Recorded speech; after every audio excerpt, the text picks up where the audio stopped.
Hello, everyone, and welcome back to English in Fluency, the place where we help you bridge the gap between learning English and living English.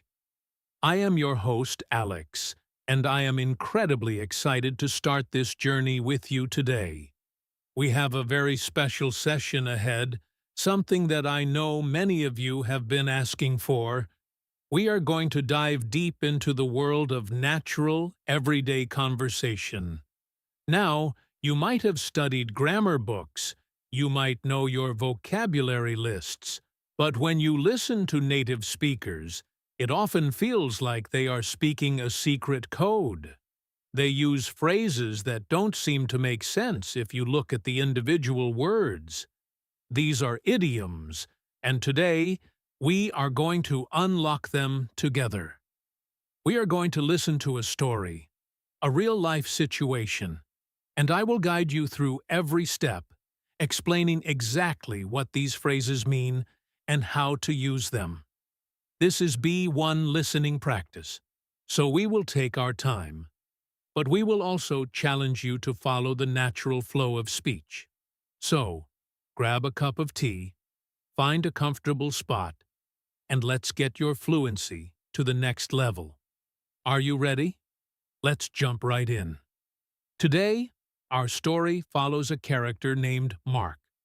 Mark is a young professional who has just moved to a new city for a job opportunity.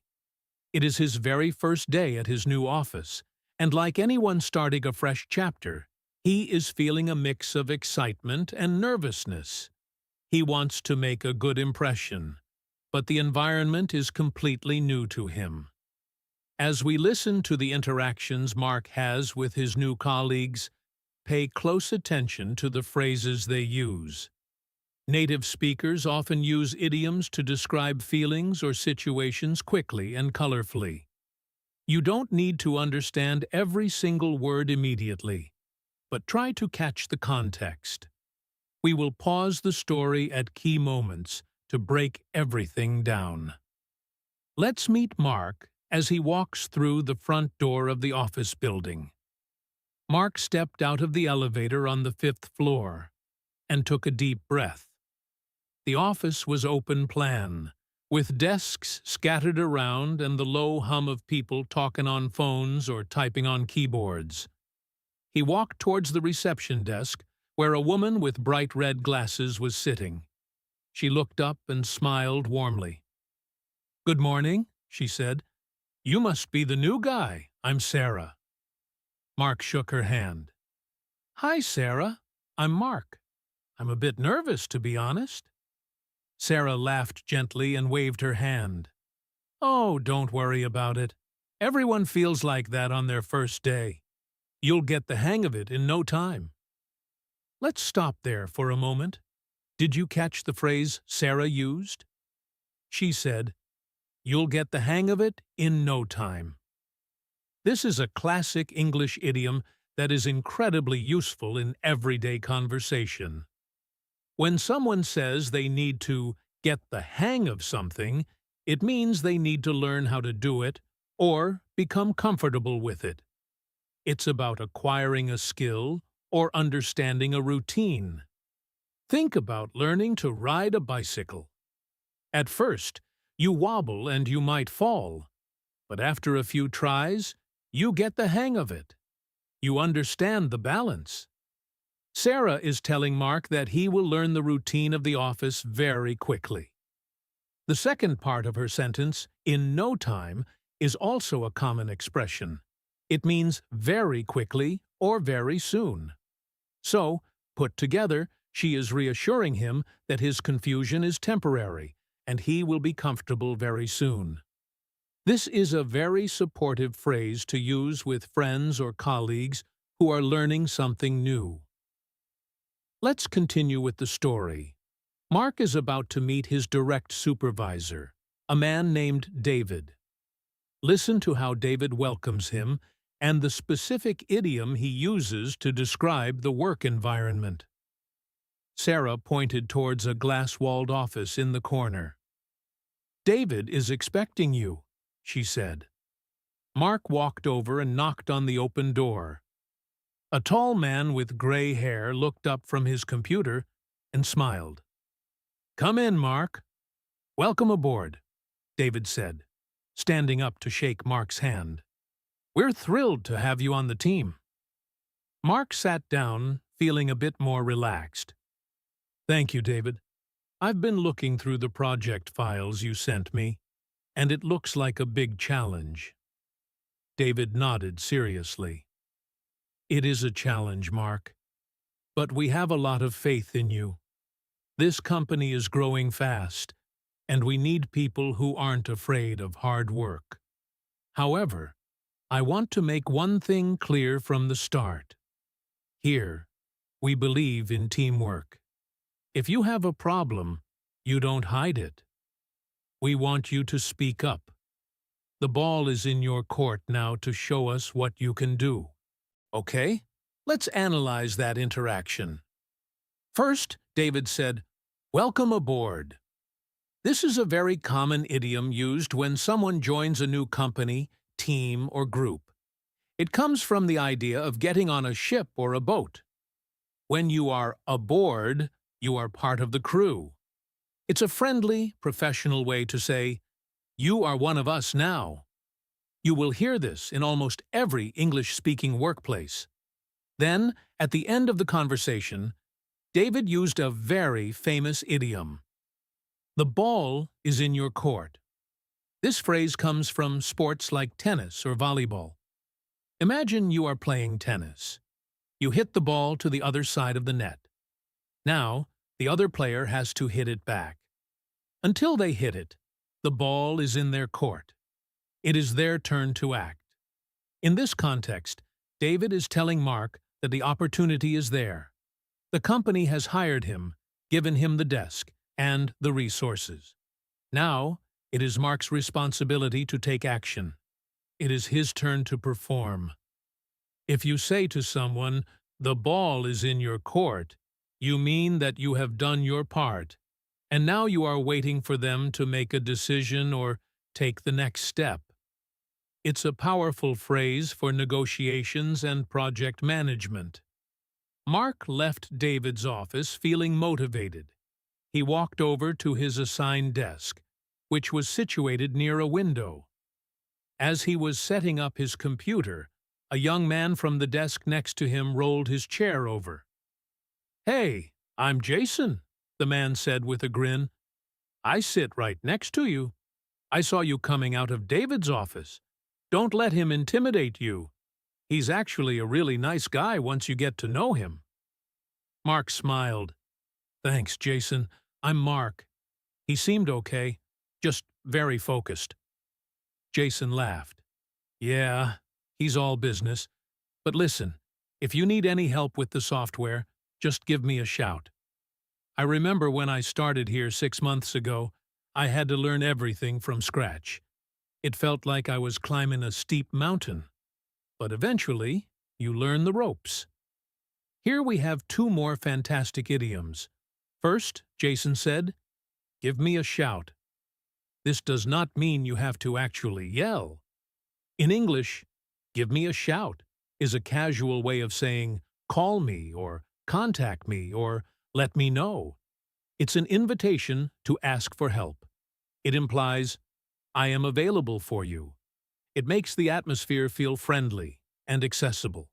You might say to a friend, "If you get lost, just give me a shout, and I'll come find you." The second idiom Jason used was, "learn the ropes." This is very similar to "get the hang of it," but it specifically refers to the procedures and rules of a place or a job. Historically, this comes from sailing. On a large sailing ship, there were hundreds of ropes, and a new sailor had to know exactly which rope did what in order to sail the ship safely. So, learning the ropes means learning how the system works. In a modern office, it means knowing who to email for approvals, where the coffee machine is, and how the software works. Jason is reassuring Mark that the learning process is normal. Let's move the story forward. It is now lunchtime. Mark doesn't want to eat alone, but he is too shy to invite himself to a table. Let's see what happens. Mark walked into the busy cafeteria. The smell of fresh coffee and sandwiches filled the air. He grabbed a tray and picked up a salad, looking around for a place to sit. He felt a tap on his shoulder. He turned around to see a woman holding a folder. "Excuse me, are you Mark?" she asked. Mark nodded. "Yes, that's me." "I'm Elena from the design department," she said. "David told me you were starting today. I wanted to put a face to the name. I've heard a lot about your previous work." Mark blushed slightly. "Oh, really? That's nice to hear. I was just looking for a place to sit." Elena gestured to a table in the corner where two other people were sitting. "Come join us. We were just about to grab some lunch. You can pick our brains about the company if you want." Let's pause. Elena used two interesting expressions here. First, she said she wanted to put a face to the name. This is a very common idiom in professional settings. Often we exchange emails or hear about people before we meet them. We know their name, but we don't know what they look like. When you finally meet them in person, you are connecting the physical face to the name you already know. It makes the relationship real. It's a great phrase to use when you meet an online friend for the first time or meet a colleague you've only emailed. Secondly, she invited Mark to pick our brains. This sounds a little strange, doesn't it? It sounds painful. But don't worry, it is purely metaphorical. To pick someone's brain means to ask them for information, ideas, or advice. Think of it like picking the best fruit from a tree. You are taking the good, useful information from someone's mind. Elena is offering her knowledge to help Mark. If you have a friend who is good with computers, you might say, "Can I pick your brain about which laptop to buy?" It is a respectful way to ask for advice. Mark followed Elena to the table. He sat down and started eating his salad. The atmosphere was much more relaxed than the office floor. Elena introduced him to the others at the table. "This is Mark, the new project manager. Mark, this is Liam and Sophie." They all exchanged greetings. Sophie, a woman with a cheerful voice, asked, "So, Mark, how was your morning? Did David give you the grand tour?" Mark shook his head. "No, not yet. I've mostly just been setting up my desk and reading the employee handbook." Sophie laughed. "Oh, the handbook. That will put you to sleep. You have to be careful with that stuff. The rules here are important, but sometimes you have to read between the lines. The company culture is a bit more relaxed than the book suggests." "Did you catch the idiom Sophie used?" she said. "Read between the lines." This is a beautiful expression. When you read a book, the words are printed in black ink. But often, the real meaning is not explicitly written down. It is implied in the white space between the lines of text. To read between the lines means to understand the hidden meaning or the unspoken message in a situation. Sophie is telling Mark that the employee handbook might have strict rules written down, but in reality, the office is more relaxed. He needs to observe the behavior of the people to understand the true culture. You can use this in many situations. If a friend sends you a text message saying, "I'm fine," but you know they are having a bad day, you are reading between the lines. You are understanding the emotion behind the text. As lunch continued, the conversation shifted to a project the team was struggling with. Liam looked concerned. "We are trying to finish the design for the new client, but we keep hitting a wall. Every time we think we have a solution, the client changes their mind. Mark took a sip of his water. That sounds frustrating. What kind of changes are they asking for? Liam sighed. They want something completely different. They say our current designs are too traditional. They want us to think outside the box. This is one of the most famous business idioms in the English language. Think outside the box. Let's break it down. Imagine a box. A box has 4 walls. It is confined. It is limited. Inside the box is the normal, standard way of thinking. To think outside the box means to think creatively, to find a solution that is not traditional or obvious. It means to break free from conventional constraints. The client wants fresh, innovative ideas. This idiom is used everywhere, from marketing meetings to art classes. If a teacher tells you to think outside the box, they want you to be original, not just copy what everyone else is doing. It encourages innovation and different perspectives. The conversation at lunch continued for a while longer, and Mark started to feel like part of the group. He realized that his nervousness from the morning was slowly fading away. He was beginning to see that his colleagues were supportive and friendly. As they finished their coffee, Elena looked at her watch. "Well, we should probably head back. I have a meeting in 10 minutes.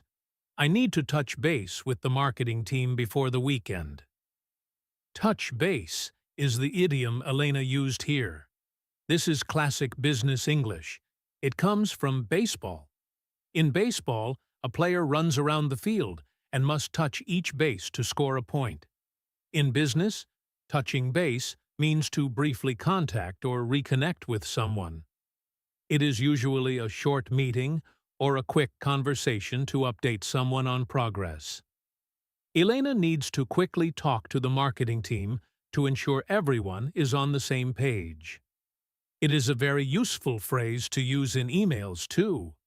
You can write, "Hi, John, just touching base to see if you received my report." It sounds professional and courteous. Let's recap the story so far and the idioms we have learned. Mark arrived at his new job feeling nervous. Sarah told him he would get the hang of it, meaning he would learn the routine. David welcomed him aboard, making him part of the team, and told him the ball is in his court, meaning it was his turn to take action.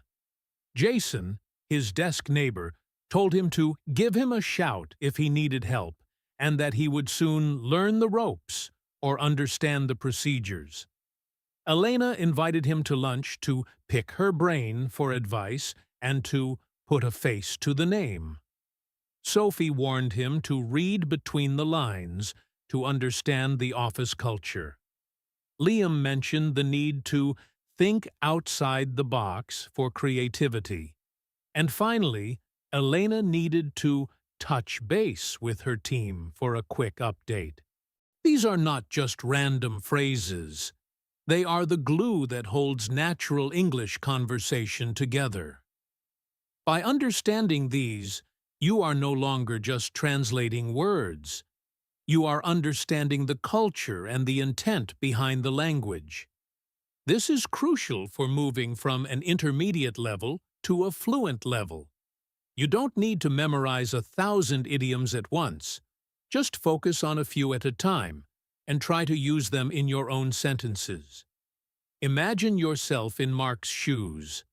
How would you use these phrases? Let's do a quick visualization exercise. I want you to imagine you are starting a new hobby, perhaps playing the guitar. You are struggling to change chords quickly.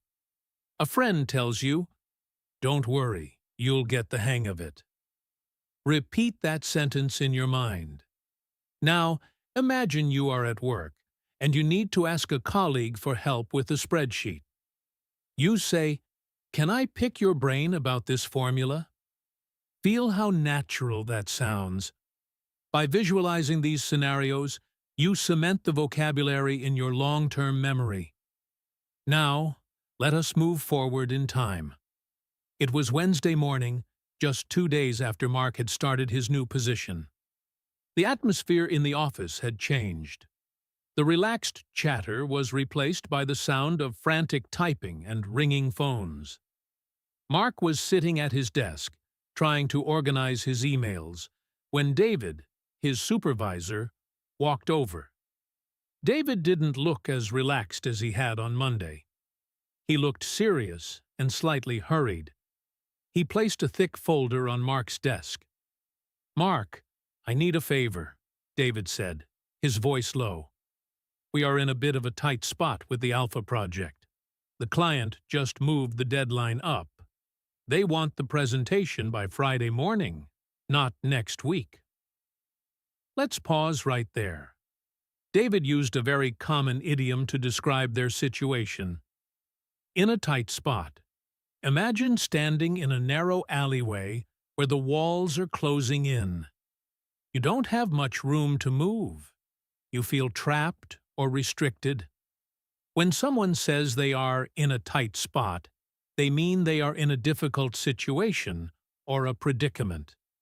It usually implies there is some pressure or trouble involved. David is telling Mark that the team is facing a problem because the deadline has moved up, and they have less time than they thought.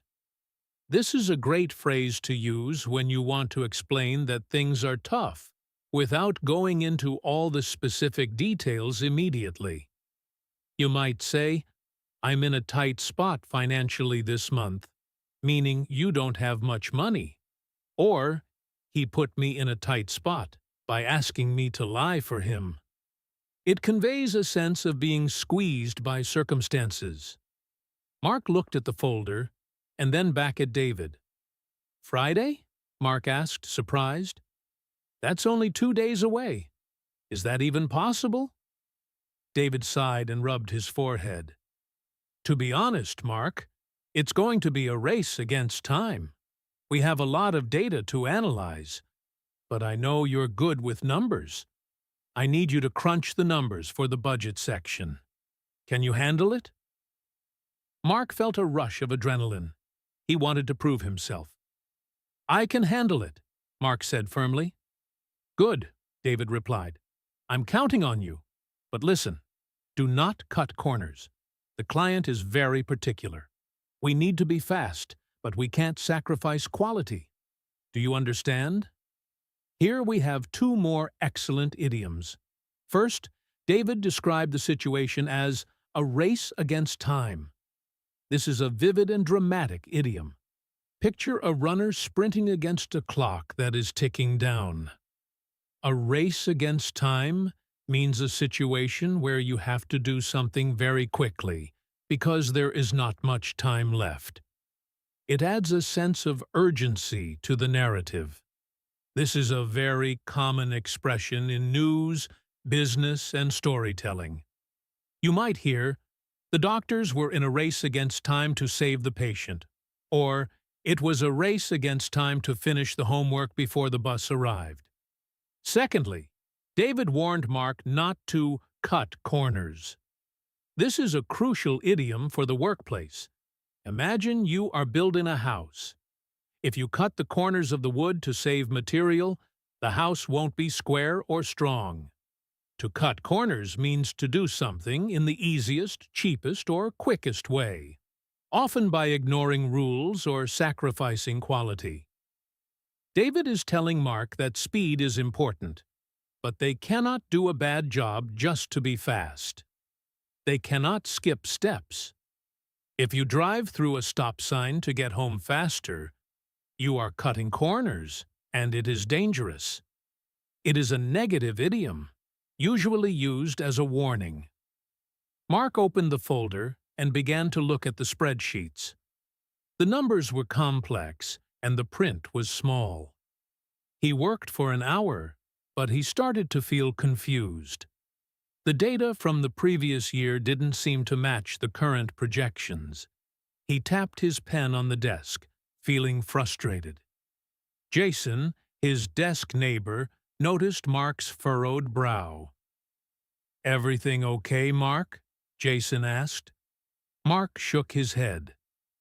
"I'm trying to finish this budget report for David, but I'm going in circles. Every time I try to balance one section, another part goes wrong." Jason rolled his chair over. "Let me take a look. Sometimes a fresh pair of eyes helps." Did you catch what Mark said? He said he was going in circles. This is a perfect idiom for describing confusion or lack of progress. Imagine walking in a maze and ending up back where you started. You are moving, but you aren't getting anywhere. When you are going in circles, you are active, but you are not making progress toward your goal. It implies that you are stuck in a loop of mistakes or confusion. This is very common when studying or working on a difficult problem. You might say, "I've been revising this paragraph for an hour, but I'm just going in circles. I need to stop." Then, Jason offered to help with a fresh pair of eyes. This is a wonderful idiom about perspective. When you look at something for too long, your brain gets tired and stops seeing the mistakes. You need someone else, someone with fresh eyes who hasn't seen the work yet, to look at it. They will spot errors that you missed. It is a polite and collaborative phrase to use when offering help or asking for it. Jason looked at the screen for a few minutes. He pointed to a row of numbers. "Ah, I see the issue. You missed a decimal point here. That's why the totals are off. It's an easy mistake to make when you're rushing." Mark let out a sigh of relief. "I stared at that for 20 minutes and didn't see it." "Thanks, Jason. You saved me a lot of time." Jason smiled.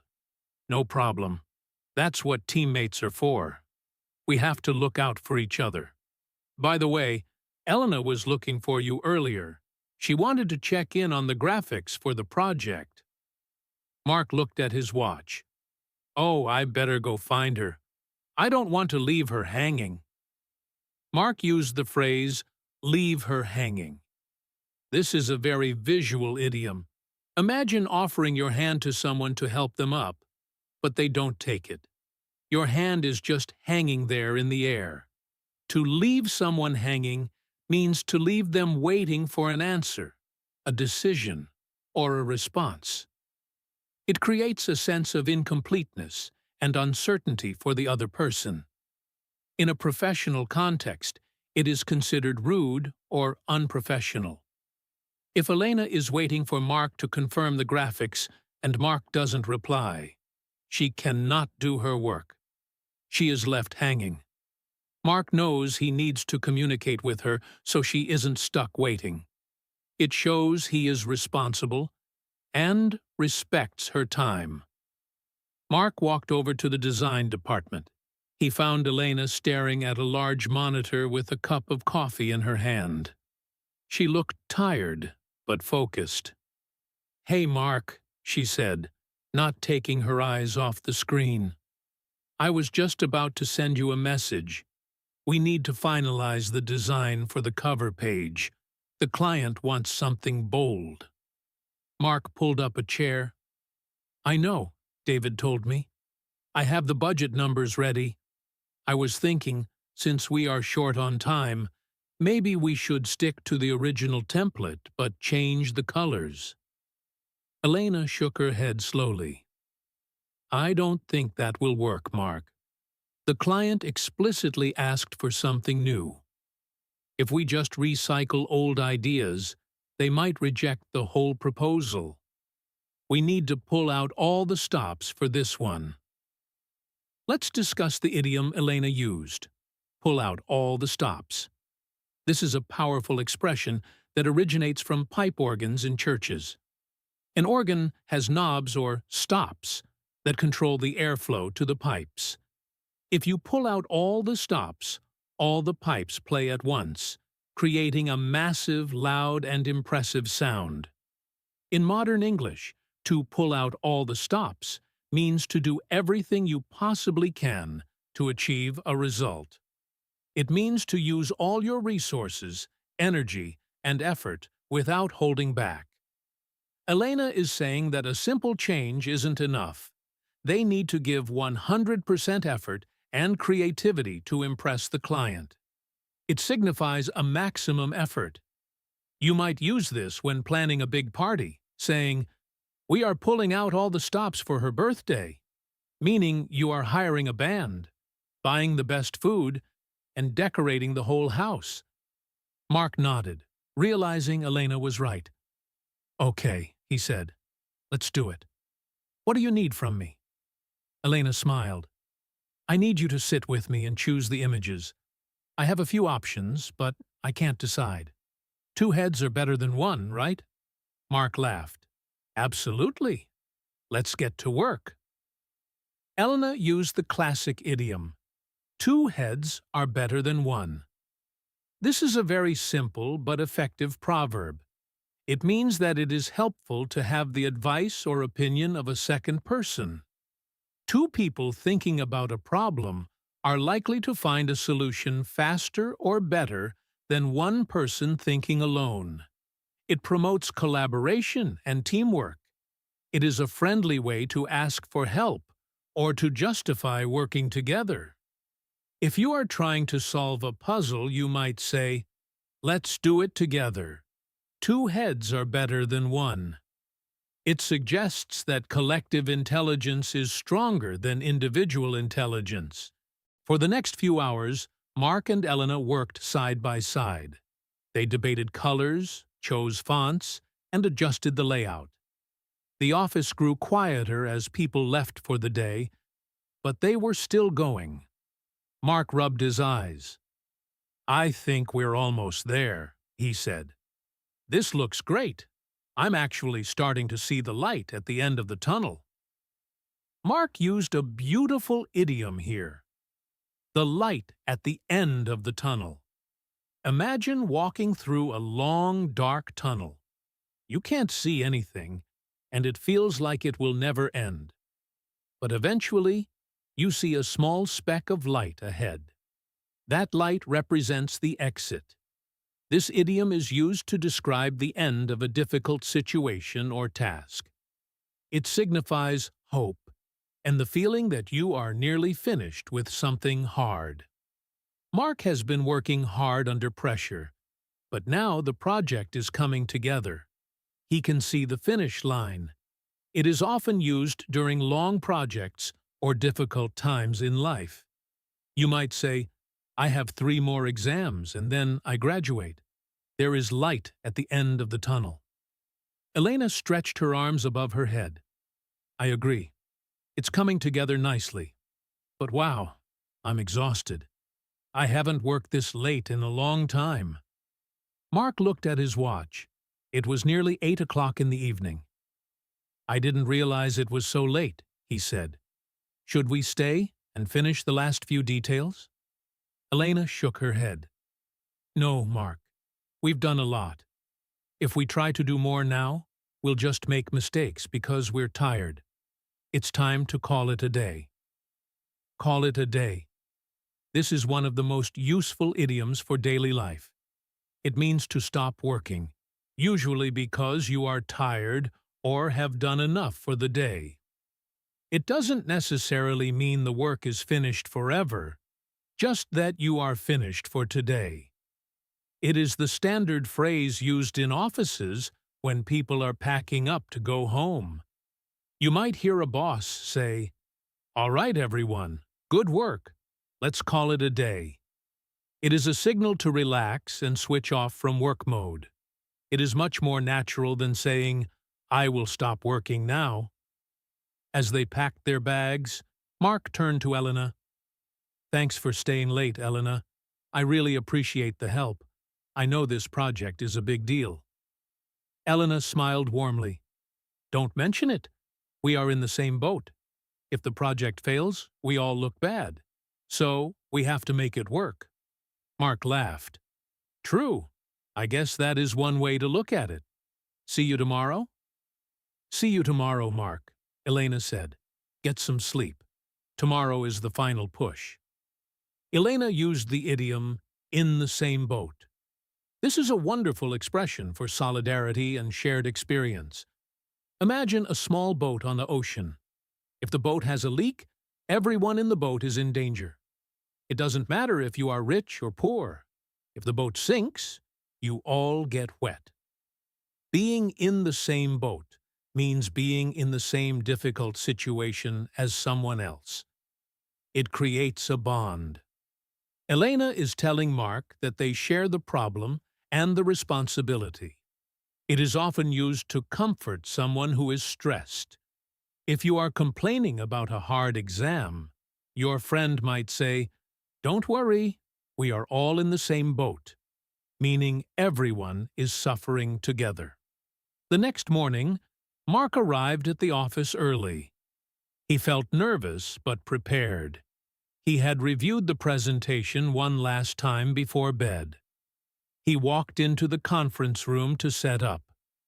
The room was cold and quiet. He plugged in his laptop and tested the projector. Everything seemed to be working. But then, disaster struck. As he tried to open the final file, an error message popped up on the screen. File corrupted.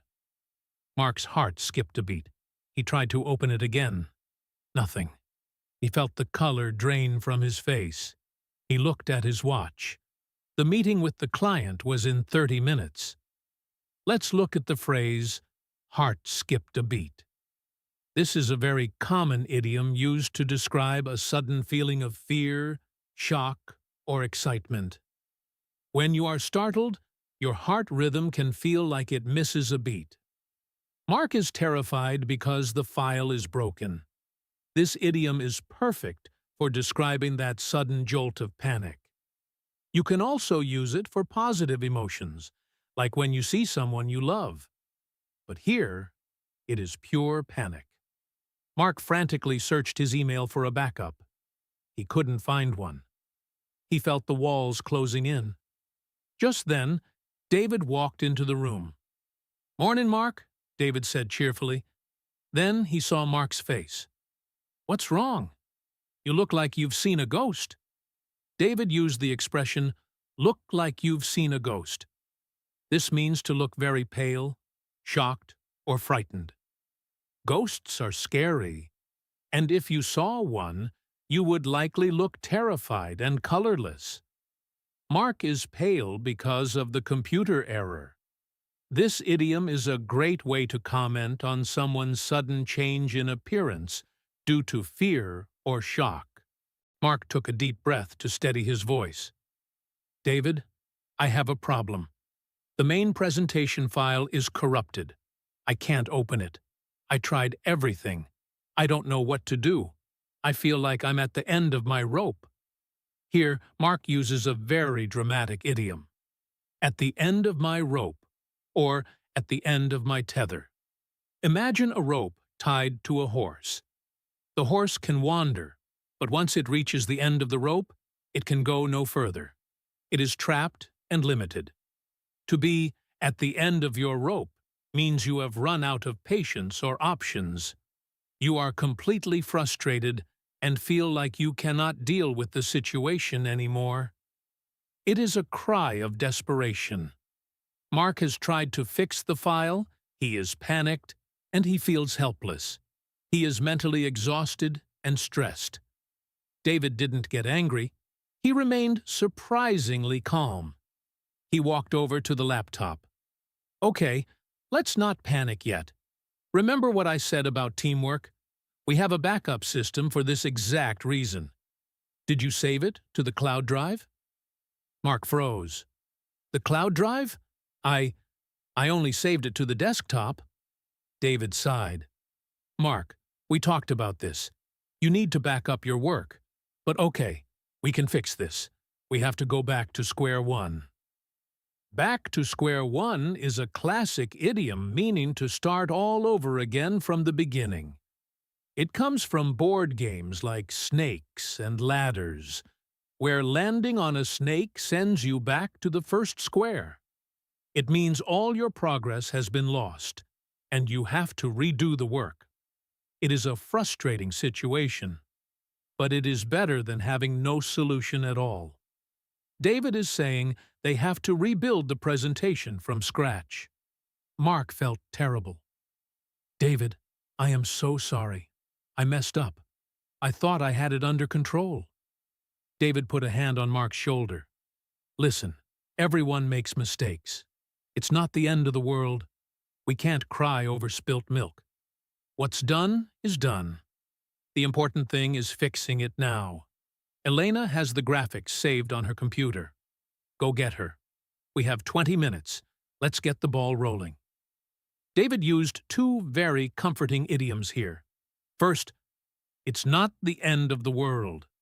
This is used to put things in perspective. A bad file is bad, but no one is hurt or dying. It means the problem is serious, but not catastrophic. It helps to calm people down. Second, he said, "We can't cry over spilt milk." This is a very old and wise proverb. If you spill a glass of milk, crying about it won't put the milk back in the glass. It is a waste of time to be upset about something that has already happened and cannot be changed. It encourages looking forward rather than backward. Finally, he said, "Let's get the ball rolling." We learned the ball is in your court earlier, but get the ball rolling is slightly different. It means to start an action or a process. We need to start the work immediately. It implies momentum. Mark ran to find Elena. She was already walking towards the conference room with her laptop. "Mark, I heard," she said quickly. "I have the images. We just need to assemble them." They worked together furiously. Mark dictated the numbers while Elena formatted the slides. The pressure was immense, but the adrenaline was kicking in. With 2 minutes to spare, they finished. Mark tested the file. It worked. He breathed a sigh of relief. "We did it," he whispered. Just then, the clients walked in. They were a group of 3 people in sharp suits, looking serious. Mark stood up straight. He felt nervous, but he knew the material inside out. He introduced himself and began the presentation. As he spoke, he noticed the clients nodding. They seemed interested. He used the data analysis he had done earlier to answer their questions confidently. He felt like he was in his element. To be in your element means to be in a situation where you are comfortable and good at what you are doing. It's like a fish being in water. Mark is good with numbers and presentations. Despite the earlier panic, now that he is presenting, he feels confident and capable. This is a great idiom to describe that feeling of flow and competence. After the presentation, the lead client smiled. "That was very impressive," he said. "We were worried about the timeline, but you delivered. We especially liked the design changes. They really hit the nail on the head." The client used the idiom, "hit the nail on the head." Imagine a carpenter swinging a hammer. If they hit the nail directly on the head, it goes in straight and true. If they miss, they bend the nail. To hit the nail on the head means to be exactly right about something, or to describe a situation perfectly.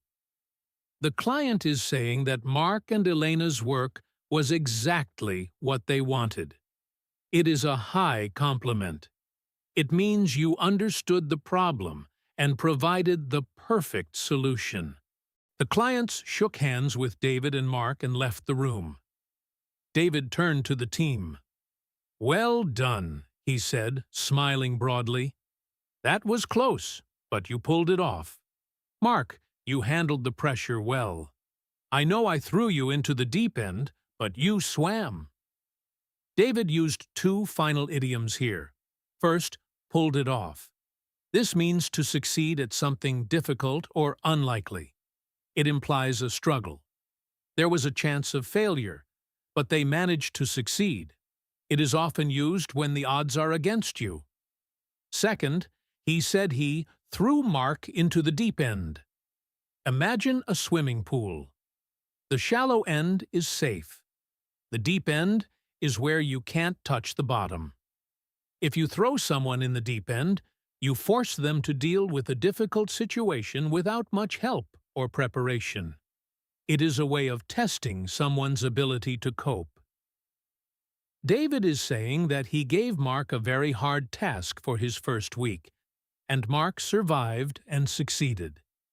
It is often used as a metaphor for trial by fire. Mark smiled, feeling a sense of accomplishment. "Thanks, David. I couldn't have done it without Elena and Jason. It was a team effort." David nodded. "That's what I like to hear. Now, go home. Get some rest. You've earned it. Take the rest of the afternoon off." As Mark packed his bag, he realized how much he had learned in just a few days. He had learned about idioms, yes, but he had also learned about trust, communication, and resilience. He had learned that when you are in a tight spot, you don't have to panic. You just have to ask for help and find the light at the end of the tunnel. It was Friday evening. The sun was setting over the city, casting a golden glow through the office windows. The stressful presentation was over. The clients were happy, and the entire office seemed to breathe a collective sigh of relief. Mark was shutting down his computer when Jason rolled his chair over. Jason looked much more relaxed than he had earlier in the week. He was wearing a casual jacket instead of his usual suit. "Hey, Mark," Jason said, leaning back. "A few of us are heading to O'Malley's, the pub down the street, to celebrate the win. You should come along. It's time to let your hair down." Mark looked up, surprised but pleased. "That sounds nice, Jason. I definitely need to relax. But what did you say? Let my hair down?" Jason laughed. "It's just an expression, Mark. It means to relax completely and stop worrying about work. You've been serious all week. Tonight, we just have fun." Mark smiled. "Ah, I see. Well, count me in. I don't have any plans anyway." Let's pause right there. Jason used the idiom, "let your hair down." This is a wonderful phrase with a historical background. In the past, women often wore their hair tied up in tight buns or elaborate styles during the day, especially in formal settings. It was only at home, in the evening, that they could take their hair down and be comfortable. Today, the idiom applies to everyone. It means to behave in a relaxed and uninhibited way, to allow yourself to enjoy life without worrying about what people think or about professional appearances. Jason is inviting Mark to stop being the professional employee for a few hours and just be a regular guy. It is the perfect phrase to use when you want to tell a stressed friend to take a break. Mark grabbed his jacket and followed Jason and Elena out of the building. The cool evening air felt refreshing after the air-conditioned office. They walked the 2 blocks to O'Malley's, a cozy pub with wooden tables and dim lighting. It was already buzzing with people from other offices. They found a large table in the corner where Liam and Sophie were already sitting. There was a pitcher of beer in the middle of the table. "There he is," Liam shouted cheerfully as Mark sat down. "The man of the hour. You saved the presentation, Mark." Mark felt his cheeks turn red. "Oh, I didn't save it alone. It was a team effort." He wasn't used to being the center of attention. He looked at the menu, unsure of what to order. He didn't want to seem indecisive, but he also didn't want to order something he wouldn't like. Sophie noticed him looking. "Don't worry about the menu, Mark," she said, pushing the pitcher towards him. "The first round is on the house." David put the company card behind the bar to say, "Thank you for the hard work." Did you catch that? Sophie said the drinks were on the house. This is a very common idiom in restaurants and bars. If something is on the house, it means the establishment or the house is paying for it. It is free for you. The house refers to the business itself, in this case, the pub or the company. It is a gesture of goodwill. David paying for the drinks is his way of rewarding the team. If you go to a restaurant and the waiter brings you a free dessert because it is your birthday, you can say, "The dessert was on the house." It is a delightful phrase to hear. Mark poured himself a glass and took a sip. The conversation around the table flowed easily. They talked about the client, the stress of the week, and funny stories from past jobs. Mark started to feel more comfortable. He realized that his colleagues were not just co-workers, they were becoming friends. However, as the evening went on, the pub got louder and more crowded. Mark struggled to hear Jason, who was sitting across the table. Jason was telling a story about his dog, but Mark could only catch every other word. Mark leaned forward and shouted, "Sorry, Jason, I missed that last part. Could you run it by me again?" Here we have a very useful idiom for listening comprehension. Run it by me again. This sounds like a technical instruction, but it is actually a casual request for repetition. To run something by someone means to explain it or present it to them. When you say, "Run that by me again," you are asking the person to repeat what they said, because you didn't hear it or didn't understand it. It is much more natural than saying, "Please repeat that." It sounds engaged and interested. You can use this in meetings too. If your boss gives you a list of tasks too quickly, you can say, "Sorry, could you run that list by me one more time?" Jason laughed and leaned closer. "I was just saying that my dog ate my favorite shoes yesterday. It was a disaster." Mark laughed too.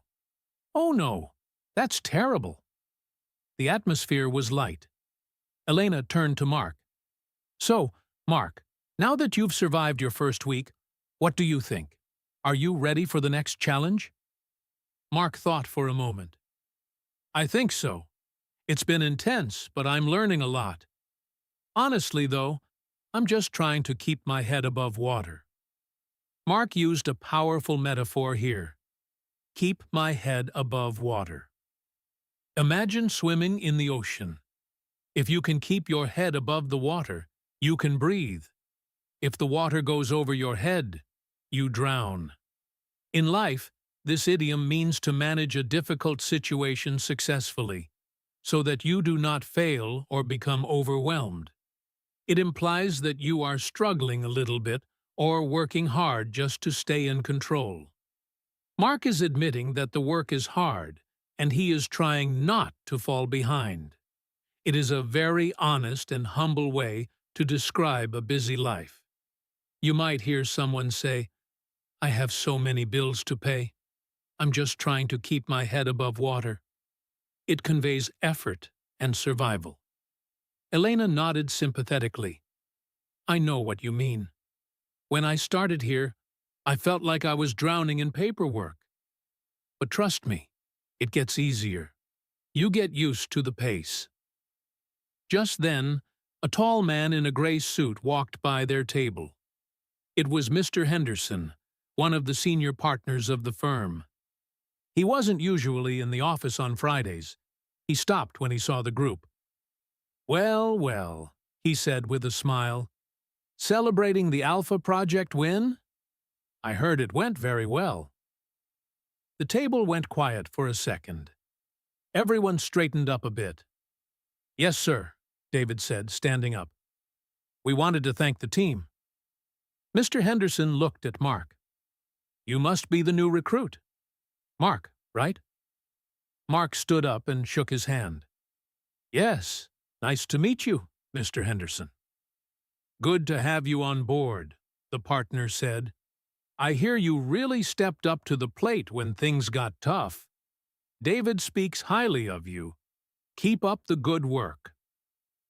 He gave a brief nod and walked towards the bar.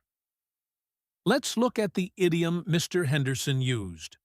Step up to the plate. This comes from baseball.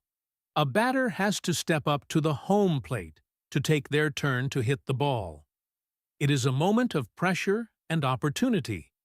In everyday English, to step up to the plate means to take action in a difficult situation, to take responsibility when it is needed. Mr. Henderson is praising Mark for not panicking during the file corruption crisis. Mark took responsibility and helped fix the problem. It is a strong compliment in a professional setting. It implies leadership and reliability.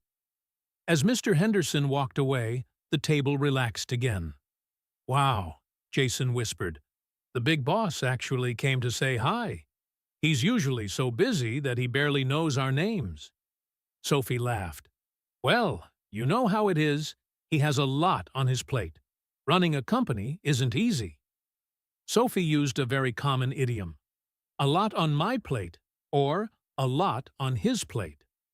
This is a simple visual metaphor. Imagine a dinner plate. If you pile too much food on it, it becomes messy and hard to eat. If someone has a lot on their plate, they are very busy and have many responsibilities or problems to deal with. It is a great way to explain why someone might seem stressed or unavailable. It invites understanding. If a friend asks you for a favor and you are too busy, you can say, "I'd love to help, but I have a lot on my plate right now." It is a polite way to say no without being rude. The evening continued, and the group decided to order some food. "Should we get nachos or wings?" Liam asked. The group debated. Some wanted nachos, some wanted wings. Finally, Sophie spoke up. "Why don't we just get both? We can split the bill evenly." The others nodded in agreement. "Good call," Jason said. "Let's not make a mountain out of a molehill. It's just snacks." Jason used a fascinating idiom. Make a mountain out of a molehill. A molehill is a tiny pile of dirt made by a small animal called a mole. It is very small. A mountain is huge. If you take a tiny problem and treat it like a huge disaster, you are making a mountain out of a molehill. This means you are exaggerating the severity of a problem. Jason is telling the group not to argue or stress over a simple decision like what food to order. It is a very useful idiom to use when someone is overreacting. If a friend is panicking because they lost a pen, you might say, "Don't make a mountain out of a molehill. You can borrow mine." A little later, Mark noticed Elena looking at her phone with a worried expression. "Everything okay?" he asked. Elena sighed. "Not really. I just got a text from my neighbor. Apparently, my apartment building had a small power outage. I'm trying to figure out if I need to go home early." She typed a reply and waited. A moment later, her phone buzzed. She read the screen and smiled. "False alarm. The power is back on. Everything is fine now." She put her phone away. "Sorry about that. I thought I was going to have to run." Mark smiled. "No problem. These things happen. It's good that it turned out to be a storm in a teacup." Elena looked at him, impressed. "Storm in a teacup? That's a very English expression, Mark. I'm impressed." Mark grinned. I've been studying. Storm in a teacup is very similar to making a mountain out of a molehill, but it specifically refers to a situation where people are getting very angry or upset about something that is actually unimportant. Imagine a tiny cup of tea with a violent storm inside it. It looks dramatic, but the scale is small. It is often used to describe gossip or arguments that don't really matter in the long run. Mark is joking that the power outage scare was a lot of unnecessary worry over nothing. It shows that his understanding of idioms is improving. As the night wore on, people started to leave. Liam had to catch a train, and Sophie had dinner plans. Eventually, it was just Mark, Jason, and Elena. They decided it was time to go. They put on their coats and walked outside. The air was cool and crisp. "Well," Elena said, stretching her arms, "I'm going to head home. I have a busy weekend planned. My sister is getting married next month, and we have a million things to organize. We're going to look at venues tomorrow. It's going to be crazy." Mark looked at her. "Wow, a wedding! That sounds exciting but exhausting." Elena nodded. "It is. I'm really looking forward to it. But there are so many details. Flowers, food, music, the list goes on. And my mom is driving me crazy with her suggestions. She wants everything to be perfect. I told her, 'Mom, relax. It's not rocket science. It's just a party.' But she won't listen." There are two interesting phrases there. First, the list goes on. This is a simple but effective way to say that there are many more items in a sequence, too many to name. It emphasizes the volume of things. The second phrase, "It's not rocket science," is a classic idiom. Rocket science is considered one of the most difficult and complex fields of study. If you say something is not rocket science, you mean it is not difficult to understand or do. Elena is saying that planning a wedding shouldn't be as complicated as her mother is making it. It is often used to reassure someone.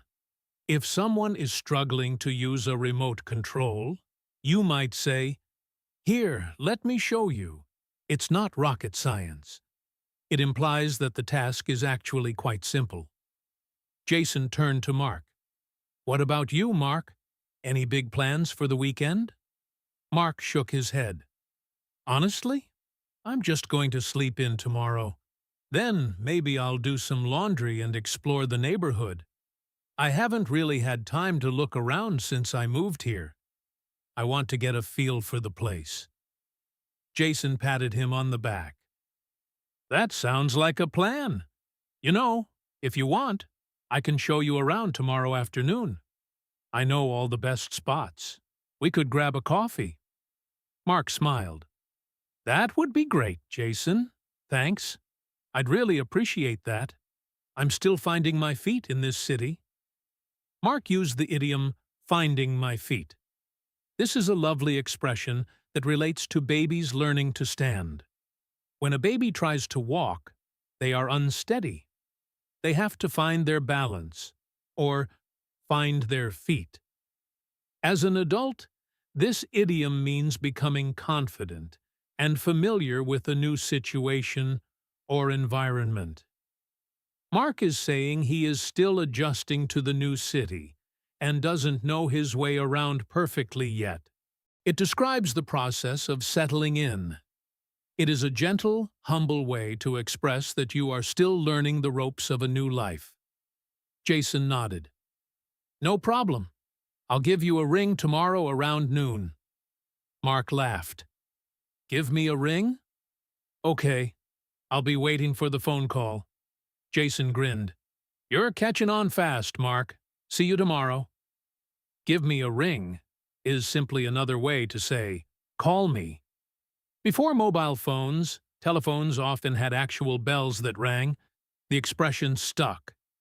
It is a casual, friendly way to suggest a phone call. It is very common in British and Australian English, but used in American English as well. The three of them said their goodbyes and went their separate ways. Mark walked towards the subway station. The streets were quieter now. He felt a sense of peace. The week had been a whirlwind of emotions, nervousness, panic, relief, and now, contentment. He thought about everything that had happened. He remembered walking into the office on Monday, feeling like a fish out of water. A fish out of water is a perfect idiom to describe how Mark felt at the very beginning. A fish belongs in the water. On land, it cannot breathe or move properly. It feels awkward and uncomfortable. To be a fish out of water means to feel awkward or uncomfortable in a situation or environment that is unfamiliar to you. Mark is reflecting on how he has changed in just 5 days. He no longer feels like that awkward fish. He feels like he belongs. He arrived at his apartment and unlocked the door. It was quiet inside. He threw his keys on the table and collapsed onto the sofa. He was tired, but it was a good kind of tired. He picked up his phone and saw a text message from his mother. "How was the first week? Love, Mom." Mark typed a reply. "It was amazing, Mom. Hard work, but the people are great. I think I'm going to like it here. Talk to you tomorrow." He put the phone down and closed his eyes. He realized that his English had improved too. Not just his grammar, but his understanding of the people. He had learned that breaking the ice wasn't about ice, but about starting conversations. He learned that touching base wasn't baseball, but connection. He learned that when work was tough, his colleagues would have his back.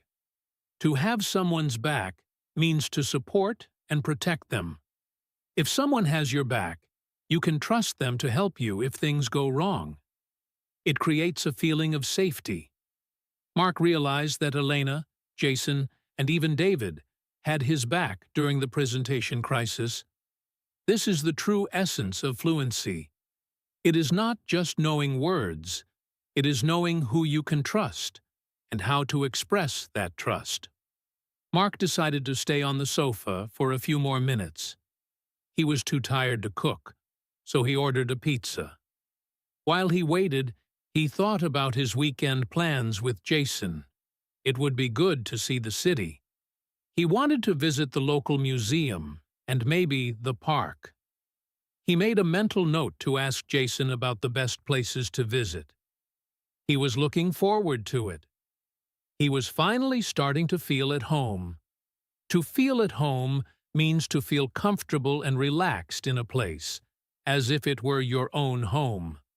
This is the culmination of Mark's journey. He has moved from the stress of the new job to the comfort of having friends and a routine. It is a wonderful feeling. This brings us to the end of our series. We have covered a tremendous amount of ground together. We started with the basics of arriving and learning the ropes. We navigated the stress of races against time and tight spots. And finally, we relaxed and learned how to let our hair down. We learned that idioms are not just fancy phrases. They are the emotional colors of the language. They allow us to express frustration, joy, relief, and camaraderie in a way that simple words cannot. I want to encourage you to take these phrases out into the real world. Don't be afraid to use them. Even if you make a mistake, it is not the end of the world. In fact, every cloud has a silver lining. Every mistake is a chance to learn. Try to listen for these idioms in movies, podcasts, and conversations. You will start to hear them everywhere. The more you hear them, the more natural they will become to you. Thank you so much for joining me, Alex, on this journey through everyday English. It has been a pleasure to guide you through Mark's story and explore the rich world of idioms with you. If you found this series helpful, please make sure to subscribe to English in Fluency and turn on the notification bell. Leaving a like and a comment helps us reach more students just like you. Tell me, which idiom from this series was your favorite? Which one will you try to use this week? I read all your comments, and I love hearing from you. Remember, fluency is not a destination, it is a journey. And you are doing an amazing job.